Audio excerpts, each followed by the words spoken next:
নাম লায়ন আক্তার হোসেন সেন্টু। আমি কৃষক দলের কেন্দ্রীয় কমিটির সহ সাধারণ সম্পাদক, বরিশাল বিভাগীয় সাংগঠনিক সম্পাদক। আমরা আজকে আমাদের অ্যাক্টিং চেয়ারপারসন জনাব তারেক রহমানের যে 31 দফা নিয়ে আমরা বানরিপাড়া পৌরসভার বিভিন্ন স্থানে আমরা লিফলেট বিতরণ করি। যখন আমরা বানরিপাড়া বাজারের ভিতরে লিফলেট বিতরণ করার শেষ পর্যায়ে, তখন শরাফুদ্দিন আহমেদ সান্টু ভাইয়ের কিছু লোকজন আমাদেরকে বিভিন্নভাবে হ্যারাসমেন্ট করে।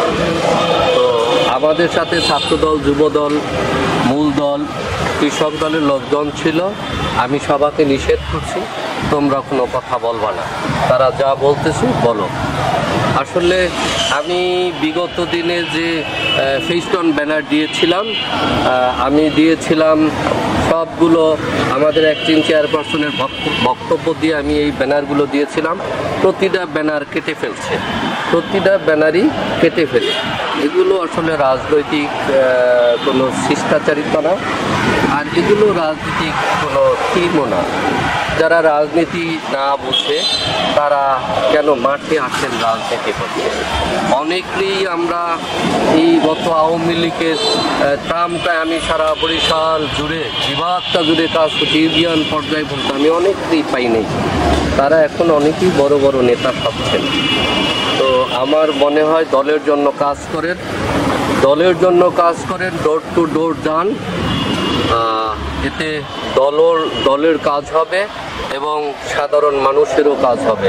আমাদের প্রতিষ্ঠাতা সভাপতি শহীদ রাষ্ট্রপতি জিয়াউর রহমান, উনি এদেশের মানুষের জন্য কাজ করছেন, এদেশের জন্য কাজ করছেন।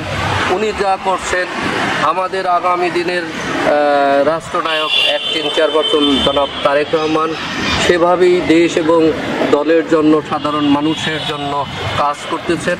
আমরা তার নেতাকর্মী হয়ে আমাদেরও কাজ দলের জন্য এবং দেশের জন্য, মানুষের জন্য কাজ করা। এইটার জন্য এই দেশ সুন্দর একটা সমাজ গঠন হবে, সুন্দর একটা পরিবেশ হবে, মানুষ অনাহারে ভুগবে না, খুন খারাপি থাকবে না, মানুষের ভিতরে হিংসা বিদ্বেষ থাকবে না। আমাদের আগামী রাষ্ট্রনায়ক জনাব তারেক রহমানের যে চিন্তাভাবনা, সেইটা নিয়ে আমরা কাজ করি। বাট আমাদের দলের বাইরে কারোরই কোনো কাজ করার সুযোগ নেই।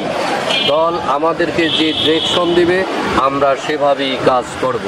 আর আগামীতে উজিরপুর বানরিপাড়া 2 আসনের দল যাকে নমিশন দিবে আমরা তার জন্যই কাজ করব। আমি একজন প্রার্থী, আমিও 2018 সালেও আমি উজিরপুর বানরিপাড়া থেকে প্রাথমিক নমিশন পেয়েছিলাম, আমিও প্রার্থী।